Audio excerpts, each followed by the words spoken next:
साके 1407 संवत 1542 विक्रमी फाल्गुन की पूर्णिमा का शुभ दिवस जो कल निकल गया। आज उत्सव मनाया जाता है जन्म का, महाप्रभु का गौर पूर्णिमा कही जाती है जो कल पूर्णिमा गई। संपूर्ण भारतवर्ष में प्रसन्नता छाई हुई है। रामकृष्ण के मानने वाले सभी हिंदुओं के घरों में अपनी अपनी शक्ति के अनुसार सुंदर सुंदर पकवान बनाए गए हैं। सबों ने अपने अपने घरों को लीप पोत कर स्वच्छ और सुंदर बनाया है। बहुत पहले सतयुग में आज के दिन भक्तराज प्रहलाद ने अग्नि में प्रवेश करके भक्ति की विशुद्धता, पवित्रता और निर्मलता दिखाई थी। भगवत भक्ति के कारण उनके पिता की भगनी होली, जो इन्हें गोद में लेकर अग्नि में बैठी थी, स्वयं जल गई, किंतु प्रहलाद जी का बाल भी बाका नहीं हुआ। इसी कारण भक्तों में अत्यंत ही आह्लाद उत्पन्न हुआ और तभी से आज तक यह दिन परम पवित्र समझा जाता है। आज के दिन जीवन में नवजीवन का संचार होता है। वर्ष भर की सभी बातें भुला दी जाती हैं। आज किसी से द्वेष या वैर नहीं माना जाता। द्वेष वैर भुलाकर अग्नि में स्वाहा करके सबको अबीर लगाया जाता है, गुलाल लगाया जाता है, चरण छुए जाते हैं, गले मिला जाता है। साल भर के वैर द्वेष और अशुभ कर्मों को होली की ज्वाला में स्वाहा कर दिया जाता है। आज के दिन शत्रु मित्र का कुछ भी विचार न करके सबको गले से लगाते हैं। इतने दिनों से होली होती तो थी, किंतु यथार्थ होली तो आज ही है। तभी तो भक्तों के हृदय में कोई एक अज्ञात आनंद हिलोरे मार रहा है। पंडित जगन्नाथ मिश्र अपने घर के कोने में बैठे हुए हैं। इनके पास सांसारिक धन वैभव नहीं है, फिर भी जो ब्राह्मणों का धन है, जिसके कारण ब्राह्मणों को तपोधन कहा जाता है, उस तपस्या रूपी धन का अभाव नहीं है। महाप्रभु जिस घर में प्रकट हुए, छोटा सा घर है, मिट्टी का, साफ सुथरा, संपूर्ण स्थान गौ के गोबर से लिपा हुआ है। आंगन में तुलसी का सुंदर बिरवा है, एक और गौ बंधी है और तांबे और पीतल के ही बर्तन हैं जो खूब मांज करके स्वच्छ रखे हुए। मिश्र जी किसी शास्त्र का अध्ययन कर रहे हैं। ब्राह्मणों का धन तपस्या ही होती थी। प्रायः ब्राह्मण, जो पवित्र ब्राह्मण, वो निर्धन ही होते थे। ऐसे नहीं कि रुपया पैसा खूब, नहीं, वो तो उनके जो पुरोहित कर्म करते हैं या कोई और कर्म करते हैं। अचानक आवाज आई कि सची देवी को प्रसव पीड़ा हो रही है। घर में कोई दूसरी स्त्री थी नहीं, सास या देवरानी जेठानी, ये तो सब श्री हट निवासी थे, तो सिलहट जिसे कहते हैं। तो यहां तो केवल सची मैया थी। पंडित चंद्रशेखर आचार्य रत्न की पत्नी अपनी छोटी बहन इनको बुला लिया। धीरे धीरे वेदना बढ़ने लगी, भक्तों के अज्ञात आनंद की वृद्धि होने लगी। सूर्यास्त होने को था, किंतु पूर्णिमा का चंद्र उदय नहीं हुआ था। कारण महाप्रभु चैतन्य चंद्र के उदय होने की प्रतीक्षा मानो कर रहा था। राहु ने सुअवसर पाकर चंद्रमा को ग्रस लिया था। उस दिन चंद्र ग्रहण था। तो स्नान करने के निमित्त नवद्वीप के सभी घाटों पर स्त्री पुरुषों की भारी भीड़ लगी हुई थी गंगा जी स्नान के लिए। असंख्यों नर नारी उस पुण्य अवसर पर स्नान करने के निमित्त सब गंगा जी के किनारे एकत्र थे। उच्च स्वर से राम कृष्ण हरि की मधुर ध्वनि, भगवान नाम कीर्तन, जिसको जो भावे वो भगवान का नाम ले रहा था। सब प्रेमोन्मत्त, पता नहीं कि कौन सी लहर दौड़ी कि जितने गंगा स्नान करने आए थे सब नाच रहे हैं, आनंदित हो रहे हैं, हरि बोल कहकर। क्यों? क्योंकि इस समय नामावतार श्री गौरांग देव चैतन्य महाप्रभु का प्रादुर्भाव हुआ। सची देवी कि बहन ने ये शुभ समाचार जगन्नाथ मिश्र को सुनाया कि तुम्हारे पुत्र हुआ है। 10 वर्ष के बड़े भ्राता विश्वरूप जी थे। मिश्र जी की प्रसन्नता का तो कुछ ठिकाना ही न रहा। वे तो अत्यधिक आनंदित हो गए, आनंद की सीमा न रही। क्षण भर में मोहल्ले भर में समाचार फैल गया। स्त्री पुरुष जिसने भी सुना वही जगन्नाथ मिश्र जी के घर दौड़ा आया। अद्वैताचार्य की धर्मपत्नी श्रीवास जी की स्त्री सची देवी की जितनी अंतरंग सहेलियां थी सब बच्चे को देखने के लिए आ गई। विश्वरूप के द्वारा समाचार पाकर सची देवी के पिता नीलांबर चक्रवर्ती भी, जो उनके नाना थे, उपस्थित हुए। वे प्रसिद्ध ज्योतिषी थे। उन्होंने उसी समय जन्म के समय से गणना करके लग्न निकाली और जन्म कुंडली बनाकर ग्रहों के फल देखने लगे। इतने शुभ ग्रहों को देखकर वे आनंद में गदगद हो उठे। मिश्र जी बोले, बालक साधारण बालक नहीं है, ये महान पुरुष होगा। इसके द्वारा असंख्यों जीवों का कल्याण होगा। इसके राजग्रह स्पष्ट बता रहे हैं कि ये असाधारण महापुरुष होगा। इस प्रकार ग्रहों का फल सुनकर मिश्र जी के आनंद की और भी अधिक वृद्धि हुई। उस समय उन्हें अपनी निर्धनता पर कुछ खेद हुआ।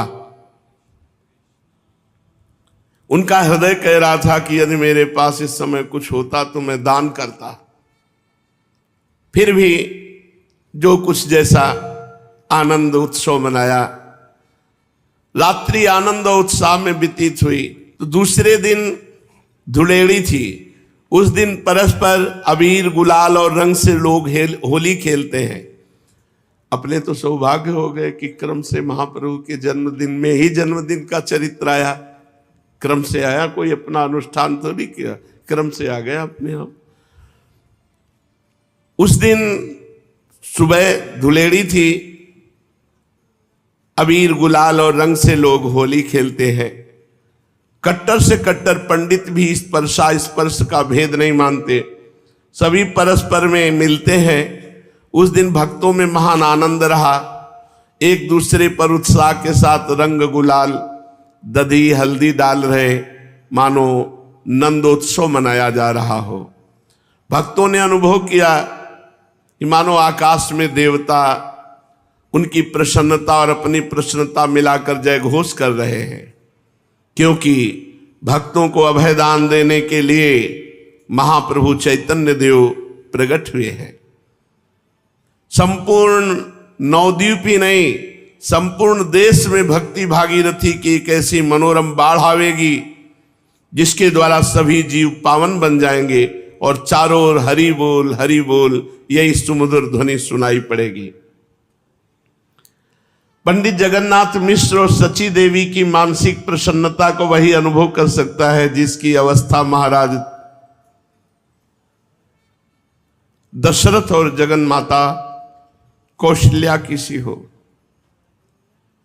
अथवा देवकी और वसुदेव की जो प्रसन्नता हुई वही प्रसन्नता मिश्र दंपति के हृदय में विद्यमान थी।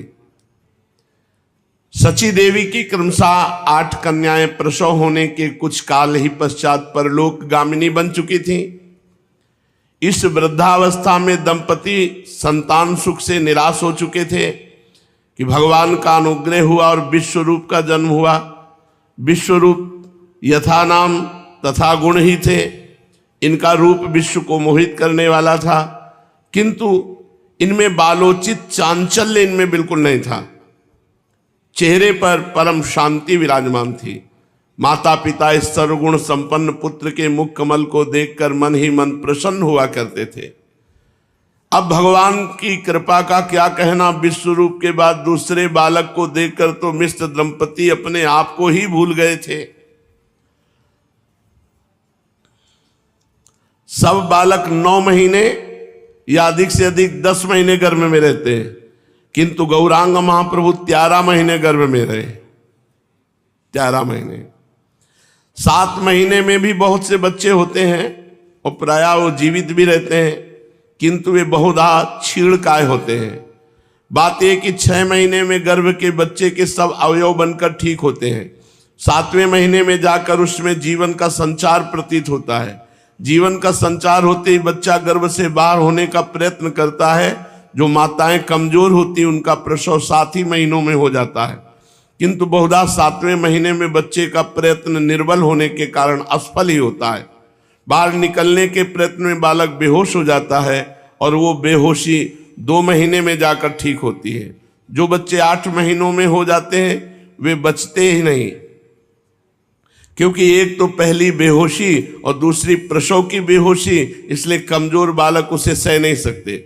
10 महीने का बच्चा खूब तंदुरुस्त होता है और 13 महीने गर्भ में रहने के कारण गौरांग महाप्रभु बहुत ही तेजस्वी साल भर के से प्रतीत हो रहे थे।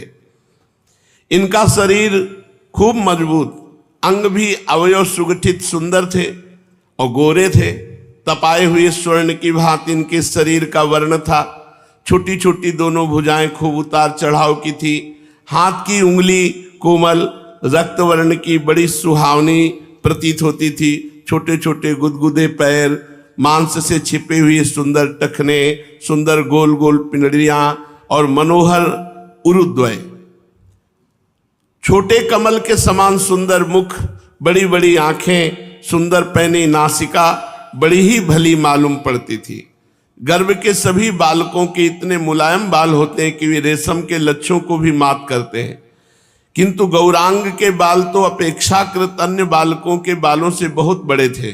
काले काले सुंदर घुंघराले बालों से उस सुचारू मुख की शोभा बड़ी, मानो किसी अधिक रसमय कमल के ऊपर बहुत से भंवरे आकर स्वेच्छा पूर्वक रसपान कर रहे हों। सची माता गौरांग महाप्रभु की उस रूप माधुरी को बार बार निहारती और आश्चर्य सागर में गोते लगाने लगती।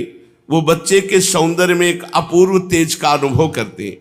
धीरे धीरे 1 महीने के महाप्रभु जब हुए तो बंगाल की ओर माता 21 दिन में अथवा महीने भर में प्रसूति घर से बाहर होती है, तभी षष्ठी पूजा होती है।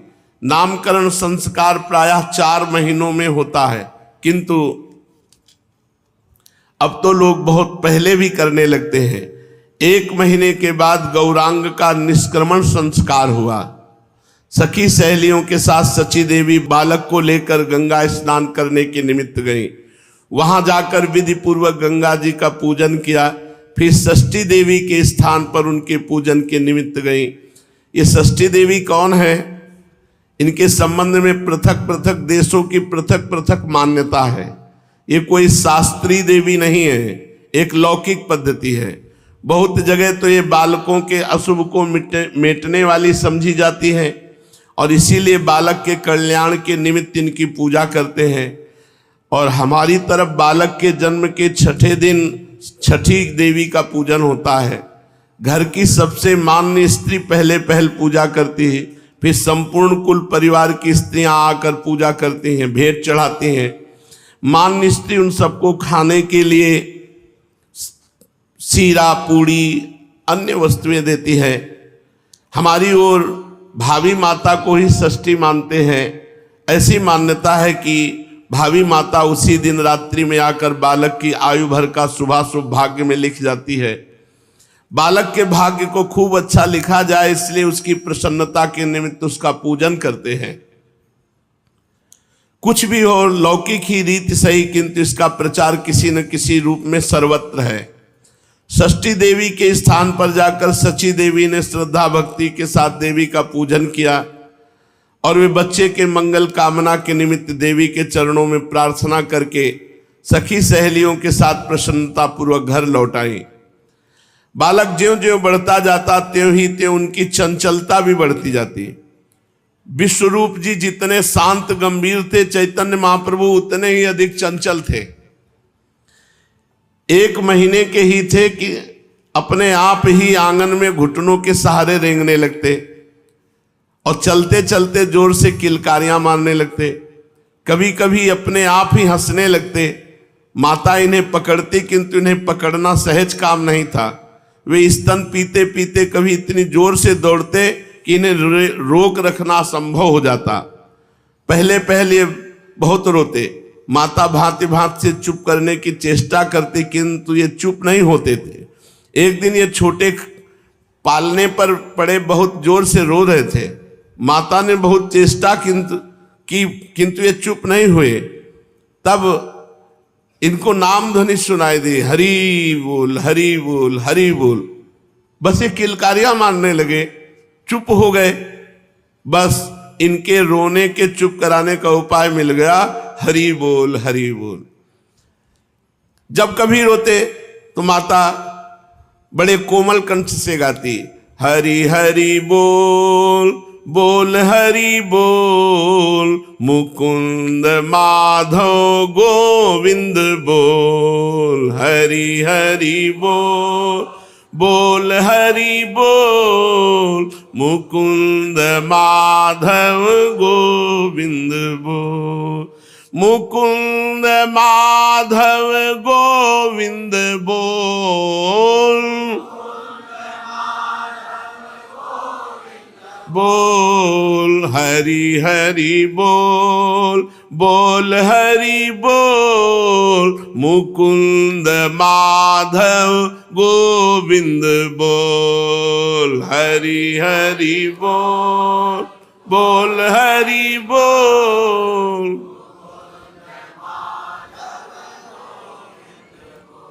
बस सुनते ही महाप्रभु रोना बंद कर देते, चुप हो जाते। अब तो मोहल्ले की स्त्रियां भी एकत्रित होने लगी और प्यार से सब एकत्रित होकर यही गाती। अब पूरे दिन सची माता के घर में हरि बोल है। ये महाप्रभु का प्रभाव। अभी तो घुटने के बल चलते हैं। पूरे मोहल्ले की माताएं एकत्रित हो जाती, बालक की किलकारियां देखने के लिए, हरि बोल हरि बोल हरि बोल। सची देवी के घर आ बैठी थी। सची देवी का स्वभाव बहुत ही मधुर था। उनके घर में जो भी आती उसका खूब प्रेम पूर्वक सत्कार करती, घर का काम काज छोड़कर उनसे बातें करने लगती। इसलिए सभी भली स्त्रियां अपना अधिकांश समय सची देवी के यहाँ बिताती। वे सभी मिलकर गौरांग को खिलाती। बच्चे की जिसमें प्रसन्नता हो, खिलाने वाले उसी काम को बार बार करते हैं। तो गौरांग महाप्रभु प्रसन्न होते, हरि बोल किलकारियां मारते। तो स्त्रियां बार बार हरि बोल ऐसे सुनाती। कभी कभी सब मिलकर एक स्वर कीर्तन में महाप्रभु को आनंदित करती। यही हरि बोल बोल हरि बोल, मुकुंद माधव गोविंद बोल। महाप्रभु के घर में नाम कीर्तन की अखंड ध्वनि चल पड़ी। चार गई फिर आई, वो कीर्तन कर रहे, क्योंकि महाप्रभु इसी में मुस्कुराते, इसी में किलकारियां करते। धीरे धीरे चैतन्य महाप्रभु 4 महीने के हुए। मिश्र जी ने शुभ मुहूर्त में बालक के नामकरण संस्कार की तैयारियां की। अपने सहपाठी प्रेमी पंडितों को उन्होंने निमंत्रित किया। ब्राह्मणों ने विधि विधान के साथ वेद पाठ और हवन किया। महाप्रभु के नाना नीलांबर चक्रवर्ती जी ने जन्म नक्षत्र के अनुसार बालक का नाम विश्वंभर रखा। किंतु जन्म की राशि के नाम प्रायः बहुत कम प्रचलित होते हैं। बच्चे का नाम तो माता पिता अपनी राजी से ही रख लेते हैं। ये सब जगह की रिवाज है। बच्चे का आधा नाम लेने में ही सबको आनंद आता है, इसलिए बच्चे का कैसा भी नाम क्यों ना उसे तोड़ मरोड़ कर आधा ही बना लेते हैं। ये प्रगाढ़ प्रेम का एक मुख्य अंग है। सची देवी ने, सखियों ने गौरांग का नाम रख लिया निमाई। निमाई के नाम के संबंध में लोगों के भिन्न भिन्न मत हैं। कईयों का कहना है कि जब ये उत्पन्न हुए थे तब धात्री को ऐसा प्रतीत हुआ कि इनके शरीर में प्राणों का संचार नहीं हो रहा है। ये प्रसव के अनंतर अन्य बालकों की भांति रोए नहीं। जब इनके कान में हरिमंत्र बोला गया, हरिनाम, तब ये रोने लगे। इसलिए माता ने कहा ये यमराज के यहाँ नीम की तरह कड़वा साबित हो, इसलिए इसका नाम माता ने निमाई रख दिया। बहुतों का मत है कि इनके प्रसव गृह एक नीम के वृक्ष के नीचे था, इसलिए इनका नाम निमाई रखा गया। बहुतों के विचार में नाम हीनता का द्योतक इसलिए रखा गया कि बच्चे की दीर्घायु हो। लोक में ऐसा प्रचार है, जिस माता की संतानें जीवित नहीं रहती वो अपनी संतान का इसी प्रकार हीन नाम रखती। कुछ भी हो, हमारा मत तो ये है, ये नाम किसी अर्थ को लेकर नहीं रखा गया, प्यार में ऐसे ही नाम रखे जाते हैं और सर्वसाधारण में वही प्रेम का नाम प्रचलित होता है। जैसे नित्यानंद जी का नाम निताई, जगन्नाथ का नाम जगाई, कुछ भी क्यों न हो, संपूर्ण नवद्वीप में गौरांग महाप्रभु का यही नाम प्रसिद्ध हुआ। पंडित होने पर सब लोग उन्हें निमाई पंडित के ही नाम से जानते और पहचानते थे। नाम संस्कार के अनंतर पिता ने इनके स्वभाव की परीक्षा करने के लिए इनके सामने रुपया, पैसा, अन्न, वस्त्र, द्रव्य, शस्त्र और पुस्तकें रख दी और बड़े प्रेम से बोले, बेटा इनमें से किसी चीज को उठा लो। प्रायः बालक चमकीली चीजों को सबसे पहले पसंद करते हैं, किंतु ये स्वभाव तो सर्वसाधारण लौकिक बालकों का होता है। महाप्रभु तो अलौकिक थे। झट इन्होंने सबसे पहले श्रीमद् भागवत के ग्रंथ पर हाथ रख दिया। सभी को बड़ी प्रसन्नता हुई। सबने एक स्वर में कहा, निमाई बड़ा भारी पंडित होगा, होनहार बिरवान के होत चीकने पात, इसीलिए गौरांग ने धरा ग्रंथ पर हाथ। ओत प्रोत परिप्लावित इस प्रेम पयोधि रूप जगत में जीव अपनी क्षुद्रता के कारण ऐसे संकीर्ण संबंध स्थापित कर लेता है कि उस प्रेम पीयूष का संपूर्ण स्वारस्य एकदम नष्ट हो जाता है। आहा, जब सुख दुख में समान भाव हो जाए, किसी भी अवस्था में चित्त की वृत्ति सजाति विजाति का अनुभव न करने लगे, एकमात्र भगवान में चित्त डूबा हो, उस समय के सुख का भला क्या कहना। ऐसा प्रेम किसी बिरले ही महापुरुष के शरीर में प्रकट होता है और उनकी प्रीति के पात्र कोई बड़भागी ही सुजन होते हैं। महापुरुषों में जन्म से ही ये विश्व विमोहन प्रेम होता है। सभी महापुरुषों के संबंध में हम चिरकाल से सुनते आ रहे हैं कि वे जन्म से ही सभी प्राणियों में समान भाव रखते थे। महात्मा नानक जी जब बाल्यावस्था में भैंस चराने जाते थे तो एकांत में बैठकर ध्यान करने लगते और बहुत से लोगों ने प्रत्यक्ष देखा कि एक बड़ा भारी सर्प अपने फण से उनके ऊपर छाया किए रहता और जब वे ध्यान से उठते तब वो चला जाता। सिंहों को कुत्ते की तरह पूंछ हिलाते अभी तक तपस्वियों के आश्रम में देखा गया। महापुरुषों के अंग में वो प्रेम की आकर्षक बिजली जन्म से ही होती है कि पापी से पापी पुरुष की तो बात ही क्या, पशु पक्षी कीट पतंग तक उनके आकर्षण से खींचकर उनके दास बन जाते हैं।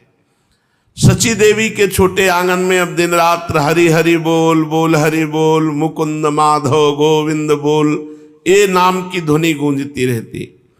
इसका कारण निमाई पंडित की अपूर्व रूप माधुरी थी, उनकी विश्व मोहिनी मंद मुस्कान। पास पड़ोस की माताओं बहनों ने अपने चित्त को निमाई पंडित को दे दिया। जब वो मुस्कुराते, जब वो खिलखिला के हंसते, यही देखने के लिए सब आती और खूब नाम कीर्तन करती। उन्हें निमाई की मंद मुस्कान देखे बिना कल ही नहीं पड़ती। माताओं का यह सनातन स्वभाव है कि उनकी संतान पर जो कोई प्रेम करता है तो उनके हृदय में एक प्रकार की मीठी मीठी गुदगुदी होती है। उनका जी चाहता है कि मेरे बच्चे पर प्रेम करने वाले को मैं क्या दे दूं। स्त्रियां निमाई को जितना ही प्यार करती, सची माता निमाई को उतना ही और अधिक सजाती। मात्र हृदय को भी ब्रह्मा जी ने एक अपूर्व पहेली बनाया है। निमाई अभी छोटे हैं, बहुत से स्थानों से बालक के लिए छोटे छोटे सिले वस्त्र और गहने आए हैं। माता अब निमाई को उन्हें पहनाना आरंभ कर दिया है। एक दिन सची माता ने निमाई को उपटन लगाकर खूब नहवाया, तेल डालकर छोटे छोटे घुंघराले बालकों को कंघी से साफ किया, फिर एक पीला सा कुर्ता शरीर में पहनाया, हाथ के कंडूलों को मिट्टी से घिसकर चमकीला किया, कमर में करधनी पहनाई, उसे एक काले डोरे से बांध दिया, पैरों में छोटे छोटे कंडूले पहनाए, कंठ में कठुला पहनाया, कई एक काले गंडे डोरे से बांध दिया, पैरों में छोटे छोटे कंडूले पहनाए, बड़े ही सुंदर चरणारविंद, कंठ में कठुला पहनाया, बड़ा सुंदर, काले काले गंडे ताबीज से बांध करके कि कहीं किसी की नजर ना लग जाए, बड़ी बड़ी कमल की सी आंखों में काजल लगाया और बाईं ओर मस्तक पर एक काला सा टिप्पा लगा दिया, जिससे बच्चे को नजर न लग जाए। खूब श्रृंगार करके माता बच्चे की मुख की ओर निहारने लगी। माता उस अपूर्व सौंदर्य माधुरी का पान करते करते अपने आप को भूल गई। इतने में विश्वरूप ने कहा, अम्मा अभी भोग नहीं बनाया। कुछ झूठी व्यग्रता और रोब दिखाते हुए सची माता ने जल्दी से कहा, तेरे इस छोटे भाई से मुझे फुर्सत मिले तब ना बनाऊं। ये तो ऐसा नटखट है कि तनिक आंख बचते ही घर से बाहर हो जाता है और फिर इसका पता लगाना ही कठिन हो जाता है। विश्वरूप ने कहा, अच्छा ला, इसे मैं खिलाता हूं, तू तब तक जल्दी से रंधन कर। ये कहकर विश्वरूप ने बालक निमाई को अपनी गोद में ले लिया। माता तो दाल चावल बनाने में व्यस्त हो गई और विश्वरूप धूप में बैठ गए। भला विश्वरूप जैसे विद्या व्यासंगी बालक खाली कैसे बैठे रह सकते थे। वे निमाई को पास बिठाकर पुस्तक पढ़ने लगे। पुस्तक पढ़ते पढ़ते तन्मय हो गए। अब निमाई को किसका भय। धीरे धीरे घुटनों के बल आप आंगन में दूसरी ओर एकांत जा पहुंचे और वहां पर एक सर्प देवता बैठे हुए थे। बस निमाई को एक खिलौना मिल गया मानो। वे फणधारी सर्प के साथ खेलने लगे। मैया शरीर से तो दाल भात बना रही थी सची माता, किंतु उनका मन यही कि निमाई सुरक्षित है, ठीक है ना। वो उठ करके देख लेती विश्वरूप बातें कर रहा है ना, और विश्वरूप को सावधान कर देती। विश्वरूप, निमाई सो गया क्या? ऐसे वो मानो निद्रा से जगे हो, पुस्तक पढ़ रहे थे। चारों ओर देखा, वो कहा, अम्मा निमाई तो यहां है ही नहीं। मानो माता के कलेजे में किसी ने गरम ठेस लगा दी हो। उनका मात्र हृदय उसी समय किसी अशुभ आशंका के भय से पिघलने लगा। वे रसोई को वैसे छोड़कर जल्दी से बाहर आई और विश्वरूप भी उठकर खड़े हो गए। मां बहुत व्याकुल होकर ढूंढने लगी निमाई को। आंगन की दूसरी ओर एकांत में जो देखा तो सबके छक्के छूट गए। माता ने बड़े जोर से चीत्कार मारी। उस चीत्कार को सुनकर आसपास मोहल्ले के सब लोग दौड़ आए। सबने देखा कि निमाई का आधा शरीर धूल धूसरित है और आधा अंग तेल के कारण चमक रहा है। बालों में भी कुछ धूल लग गई है। कुर्ते में पीठ की ओर एक गांठ लगी है, बड़ी ही भली मालूम पड़ती। पीले रंग की झगुलिया स्वर्णिम शरीर पर, गोरे शरीर पर बड़ी सुहावनी लग रही। और सर्प गुड़ी मुड़ी मारे बैठा है फनकारी, और निमाई उसके फन के ऊपर बार बार हाथ रखकर ऐसे खेल रहे। काला गौ के खुर के चिन्ह से चिन्हित विशाल फण ऊपर उठाए। निमाई का एक हाथ उसके फण के ऊपर, एक से वो जमीन पकड़े हुए है, एक से फण पे ऐसे। अब मैया के तो प्राण सूख गए कि कहीं भी काट लिया तो। और चरणों के पास ऐसे गुंडी मार करके ऐसे सर्प में निमाई खेल रहे। सूर्य के प्रकाश में फण चमक रहा है, काला स्याही सा। निमाई को चिंता नहीं हुई, बार बार सर्प को छू छू करके हंस रहे, उससे खेल रहे। हंसने से आगे के दांत जो दूध के थे वो चमक रहे थे। देखने वालों के होश उड़ गए। सभी के हृदय में एक विचित्र आंदोलन उठ रहा था। किसी की हिम्मत नहीं पड़ रही थी कि बच्चे को सांप से छुड़ावे। इसी समय सची देवी छुड़ाने के लिए दौड़ी। जे भी सर्प ने देखा कि वो दौड़ करके आ रहे हैं तो भाग कर एक बिल में घुस गया। निमाई हंस रहे थे। माता ने दौड़ करके उठाया और छाती से चिपका लिया। उस समय माता को तथा अन्य सभी लोगों को बड़ा आनंद हुआ। सभी ने बच्चे को सकुशल काल के गालबे से लौटा देखा, जैसे नंद बाबा और यशोदा जी को सुख हुआ था काली दह से निकलने पर भगवान श्री कृष्ण के। ऐसे निमाई को सर्प से बचा देखकर बहुत आनंदित हुए जगन्नाथ मिश्र, सची माता और भी सब नगरवासी।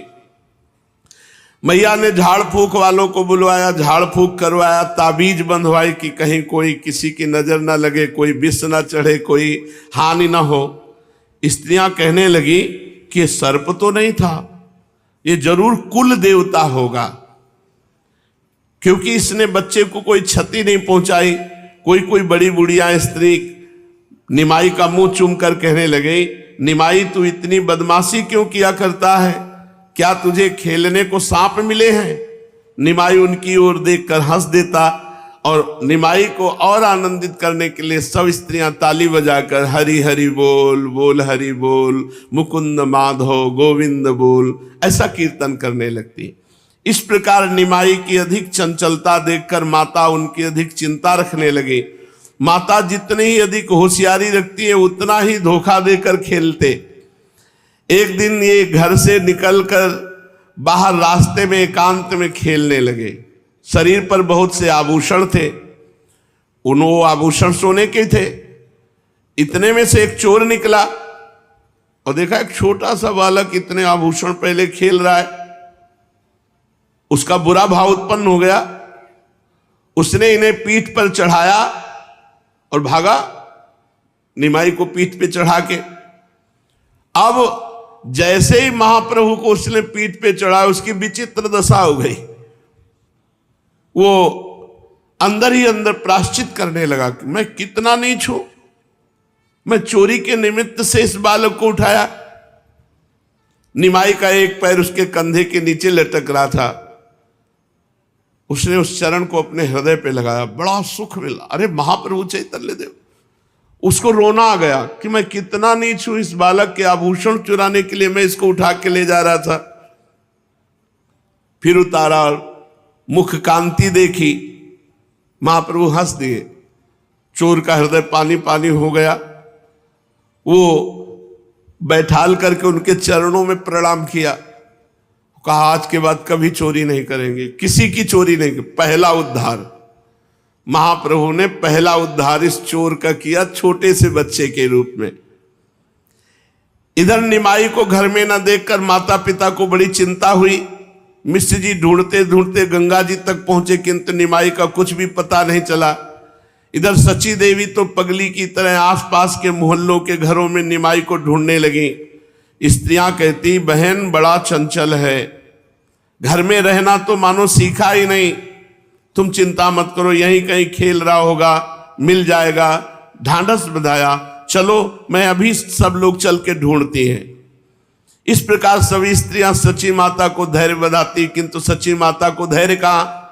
उन सबकी बातों को अनसुनी करते हुए माता व्याकुल होकर दौड़ रही थी।